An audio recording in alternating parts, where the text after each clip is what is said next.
So hello guys, welcome back to a new video. So first update గురించి మాట్లాడుకున్నట్టయితే Kranthi vlogger versus barbell pitch meetings గురించి. Yeah guys, వీరిద్దరి మధ్య ఇప్పుడు controversy అయితే జరుగుతుంది. బేసిక్ గా ఏమైందంటే, మీకు గుర్తున్నట్టయితే Kranthi vlogger few days back ఒక వీడియో అయితే చేశారన్నమాట with the title of dark reality of movie reviewers అని. సో అందులో యూట్యూబ్ లో మూవీ రివ్యూస్ ఇచ్చే వాళ్ళని ఎక్స్పోజ్ అయితే చేశారన్నమాట. Like Poola Chokka, Ragadi, Mahidhar vibes, barbell pitch meeting, ఇంకా కొంతమందిని అయితే ఎక్స్పోజ్ అయితే చేశారన్నమాట. సో క్రాంతి వ్లాగర్ యొక్క వీడియో బార్బెల్ పిచ్ మీటింగ్స్ కి అస్సలు అయితే నచ్చలేదు. సో క్రాంతి వ్లాగర్ కి రిప్లై ఇస్తూ బార్బెల్ పిచ్ మీటింగ్ ఒక వీడియో అయితే చేశారు. వీడియో లెంతీగా అయితే ఉంది. నేను షార్ట్ లో అయితే ఎక్స్ప్లెయిన్ చేస్తాను వాట్ ఎగ్జాక్ట్లీ హ్యాపెండ్. బేసిక్ గా barbell pitch meetings Kranthi vlogger ని ఏమని రిప్లై ఇచ్చారంటే, మీ యొక్క ఛానల్ ఫ్యాక్ట్స్ కి సంబంధించింది కాబట్టి సో మీకు మూవీ రివ్యూస్ ఇచ్చే రైట్స్ అయితే లేవు. అయినా మూవీ గురించి తెలియని వారు మూవీ రివ్యూస్ గురించి మాట్లాడే రైట్స్ అయితే మీకు లేవు. సో మీరు ఎలా మాట్లాడతారని barbell pitch meetings Kranthi vlogger కి ఈ విధంగా అయితే రిప్లై ఇచ్చారన్నమాట. గెస్ వాట్, క్రాంతి వ్లాగర్ కి బార్బెల్ పిచ్ మీటింగ్ ఇచ్చిన రిప్లై అయితే అస్సలైతే నచ్చలేదు. సో అందుకారణంగా Kranthi vlogger barbell pitch meeting కి రిప్లై ఇస్తూ లడ్డులో లాజిక్ అని ఒక వీడియో అయితే రిలీజ్ చేశారన్నమాట. వీడియో చాలా లెంతీగా అయితే ఉంది. నేను షార్ట్ క్లిప్స్ అయితే చూపిస్తాను. For the full video link is in description. ఇక్కడ మాత్రం మీరు చాలా లైన్ క్రాస్ చేశారు అనిపించింది నాకు. తుపుక్ అని జనాలు చేశారా? Is that how you talk? Brother, మీకు ఆ తుపుక్ బ్యాక్ స్టోరీ తెలియదు. ఏదో నా మీద కొంచెం నెగిటివిటీ తెద్దామని ట్రై చేసావు. ఆ కల్కి వీడియోకి కింద కామెంట్స్లో చాలా మంది అది కామెంట్ చేశారు. వాళ్ళ ఒపీనియనే నేను అక్కడ వీడియోలో చెప్పా. నేను సొంతగా క్రియేట్ చేసి చెప్పలేదు. కావాలంటే ఆ వీడియో కామెంట్స్లోకి వెళ్ళి చూడు. తుపుక్ అనేవి చాలా ఉంటాయి. అయినా పూల చొక్క మీలాగా నేరో మైండెడ్ కాదు అని నాకు గట్టి నమ్మకం. ఆయన కూడా చాలా మందిని ఇమిటేట్ చేస్తూ ఉంటారు కాబట్టి so he will take it. He is broad minded guy. So negativity తెద్దామని ట్రై చేయకుండా పాయింట్ ఉంటే మాట్లాడండి. నేను కూడా కావాలంటే బాలయ్య బాబు గారి ఫ్యాన్స్ని మీ మీదకి పంపగలను. బాలయ్య బాబుని ఇండైరెక్ట్గా ఉమనైజర్ అన్నావు, చూపించాలా? అలా పర్సనల్ టార్గెట్ చేయాలనే ఉద్దేశం ఉంటే ఆ వీడియోలోనే మీ పేర్లు చెప్పి వీళ్ళిలా అని చెప్పేవాడిని. అసాసినేషన్కి ట్రై చేద్దాం అనుకుంటున్నారా? అంటే మీ ఉద్దేశం ఏంటి? ఒక్క సీన్ వల్ల ఇంకా సినిమా ఎంటర్టైన్మెంట్కి పనికిరాదా? మిగతా సినిమా అంతా వదిలేసి ఆ ఒక్క సీన్ చెప్పి నీకు నచ్చదంటే కామెడీయా?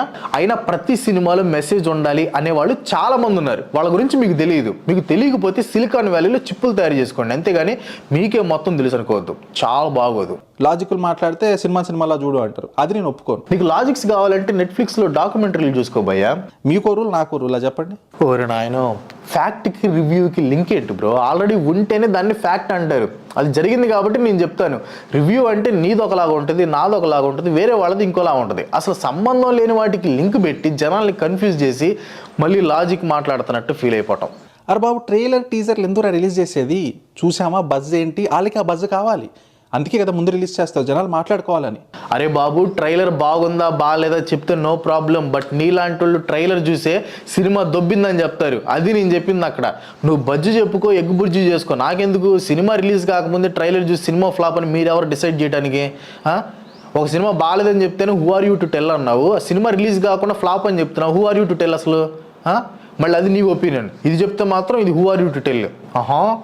సో యా గైస్, ఇదన్నమాట ఇప్పుడు దాకా జరిగిన కాంట్రవర్సీ. దీని గురించి ఇంకా ఏమన్నా అప్డేట్స్ వస్తే నేను నెక్స్ట్ వీడియోలో కవర్ చేస్తాను. సో దీని మీద మీ యొక్క ఒపీనియన్ ఏంటో నాకు కింద కామెంట్ సెక్షన్ లో అయితే చెప్పండి. సో నెక్స్ట్ అప్డేట్ గురించి మాట్లాడుకున్నట్టయితే ముఫ్సా ద లయన్ కింగ్ అని ఒక మూవీ అయితే రాబోతుంది. సో దానికి తెలుగులో మహేష్ బాబు అయితే వాయిస్ ఇవ్వబోతున్నారు. దీనిని షేర్ చేస్తూ మహేష్ బాబు గారు ఈ విధంగా అయితే చెప్పారు. A new dimension to the character we know and love. Extremely excited to be the voice of Mufsa in Telugu and having been a massive fan of the classic, this is a special one for me. Long live the king. So next update గురించి మాట్లాడుకున్నట్టయితే Jonathan gaming గురించి. 3 years back Jonathan gaming తన యొక్క live stream లో Marathi language ని disrespect చేశాడని MNS supporter తన యొక్క చేత సారీ అయితే చెప్పించారు. ఆ 3 years బ్యాక్ వీడియో ఏమిటో మీరే చూడండి. वाह भाई, मैं क्यों करेगा? सुरू आहे. हाँ बोला. ते मला पोरींना मेसेज पाठवायला मेसेज करतो ते मराठी आईचा भोग तुझ्या. नो मराठी, हिंदी बोल भाई. Hindi cause people are should Hindi and Marathi. So ఇందు కారణంగా జోనథన్ గేమింగ్ చేత ఈ విధంగా అయితే సారీ చెప్పించారు. मी महाराष्ट्रात राहतो, महाराष्ट्रात कमवतो आणि मी महाराष्ट्रात असं बोललो. मी संपूर्ण महाराष्ट्राची माफी मागतो आणि राज साहेबांची सुद्धा माफी मागतो. त्याच्या पुढे असं होणार नाही. एवढं नाही बोल. हां, तरी स्टार्ट बोल जाणी. मी सगळे लाईक महाराष्ट्रात जिथे राहते मी सगळ्यांना मी माफी मागतो. राज साहेबांचे मी ऑलरेडी माफी मागतो आणि ये चूक नाही होणार. फर्स्ट ऑफ ऑल सगळ्यांना सुपर सॉरी अँड मी महाराष्ट्रात राहतो यार. Love you all. Okay thank you so much. So yeah guys that's it for today. Video నచ్చితే లైక్ చేయండి అండ్ మరిన్ని వీడియోస్ కోసం ఛానల్ని సబ్స్క్రైబ్ అయితే చేసుకోండి. నేను మీకు సోషల్ మీడియా రిలేటెడ్ అప్డేట్స్ అయితే ఇస్తూ ఉంటాను. సో యా నెక్స్ట్ వీడియోలో కలుద్దాం. Till then